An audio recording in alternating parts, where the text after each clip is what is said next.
ಮೊದಲು ಆಸ್ಪತ್ರೆಗೆ ಫೋನ್ ಮಾಡಬೇಕು. ನಾನು ಬದುಕುವುದಿಲ್ಲ, ನಿಮ್ಮಿಬ್ಬರ ಮಡಿಲಲ್ಲಿ ನಾನು ಪ್ರಾಣ ಬಿಡುತ್ತೇನೆ, ನಿಮ್ಮಿಬ್ಬರ ಮಡಿಲಲ್ಲಿ ನಾನು ಪ್ರಾಣ ಬಿಡುತ್ತೇನೆ. ನನಗಿದು ಮಾತನಾಡಿಸಿಕೊಡುವುದಿಲ್ಲ.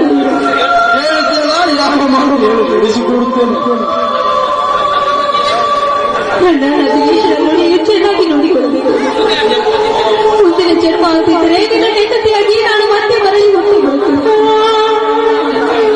ದಯವಿಟ್ಟು ನನ್ನನ್ನು ಕ್ಷಮಿಸಿಬಿಡಲ್ಲ, ದಯವಿಟ್ಟು ನನ್ನನ್ನು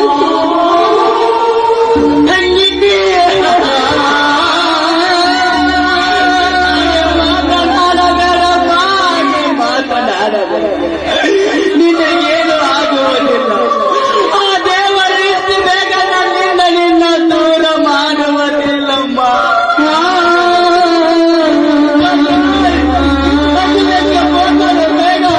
ಮಾಡುವೆ ಬೇಡ, ನಾನು ಬದುಕುವುದಿಲ್ಲ, ನಾನು ಬದುಕುವುದಿಲ್ಲ. ನನ್ನ ಚಿಂತೆಯಲ್ಲಿ ನೀನು ಹಾಗೆ ಇರಬೇಡ. ಆದಷ್ಟು ಬೇಗನೆ ನೀನು ಒಂದು ಮದುವೆಯನ್ನು ಮಾಡಿಕೊಂಡ, ಮದುವೆಯನ್ನು ಮಾಡಿಕೊಂಡ. ನೀವು ನನ್ನನ್ನು ಬರೆದು ಯಾವುದೊಂದು ಗಂಟೆಯನ್ನು ನೋಡಿ ಮದುವೆ ಮಾಡಿಕೊಳ್ಳಬಲ್ಲ ರಾಜ್ಯ ಮದುವೆಯನ್ನು ಮಾಡಿ. ಇದಿಷ್ಟಕ್ಕೆಲ್ಲ ಕಾರಣ ಯಾರಮ್ಮ? ಅದನ್ನು ಮಾತ್ರ ಕೇಳಬೇಡ, ಅದನ್ನು ಮಾತ್ರ ಕೇಳಬೇಡ. ಶೈಲ ಹೇಳಬೇಕು. ಇದರಿಂದ ನಮಗೆ ಏನೂ ಆಗುವುದಿಲ್ಲ. ನೀನು ಹೇಗೆ ಹೋದರೆ ಇಂಥ ಕೆಟ್ಟ ಕೃತಗಳನ್ನು ಮಾಡುತ್ತಾ ತಿರುಗಾಡುವ ಪುಡೇರಿ ನಮ್ಮ ಮಕ್ಕಳಿಗೆ ಲಂಗು ಮಿಲ್ಲಲಾಗಿ ಆಗುತ್ತದೆ. ನಿನ್ನನ್ನು ಈ ಪರಿಸ್ಥಿತಿ ತಂದ ಕೆಟ್ಟವರು ಜೀವಂತ ಬಿಡಲಾರೆ. ಅವರು ಯಾರೆಂದು ನೀನು ಹೇಳದೆ ಹೋದರೆ ಈ ನಮ್ಮ ಪವಿತ್ರವಾದ ಪ್ರೀತಿಯ ಮೇಲಾನೆ.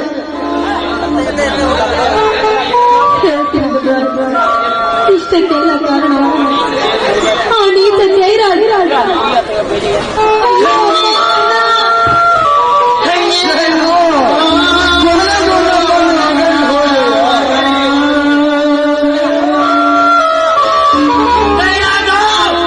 ಸೂರ್ಯ ಮಗನೇ, ಹಿಂದೆ ತೀರಿದು ಈಗಿನ ಭೂಮಿಯ ಋಣ.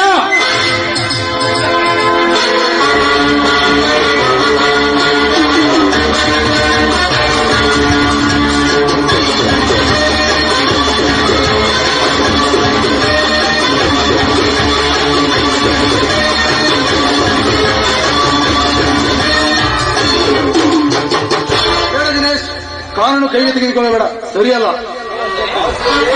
ಅಂದರೆ ನನ್ನ ತಂಗಿಗೆ ಎಂತ ಪರಿಸ್ಥಿತಿ ತಂದವ್ರನ್ನ ಸುಮ್ಮನೆ ಬಿಡುವಂತೀಯ? ಅವರಿಗೆ ತಕ್ಕ ಪಾಠ ನಾನು ಕಲಿಸುವೆ. ಅವರನ್ನು ನೀನು ಕೊಂಡರೆ ನೀನು ಕೊಲೆಗಾರಾಗುತ್ತೀಯ. ಅದೇ ಕೆಲಸ ನಾವು ಮಾಡಿದರೆ ಸುಲಭವಾಗಿ ಆ ಕೇಸನ್ನು ಕ್ಲೋಸ್ ಮಾಡಬಹುದು. ಅದನ್ನು ಬಿಡು, ಮೊದಲು ಶವ ಸಂಸ್ಕರಣ ಮಾಡೋಣ. ಹೀಗೆ ಅವರ ಶವದ ಮುಂದೆ ಮಾತನಾಡುತ್ತಾ ನಿಂತಿರೋ ಅವಳ ಆತ್ಮಕ್ಕೆ ಶಾಂತಿ ಸಿಗುವುದಿಲ್ಲ. ತಂಗಿ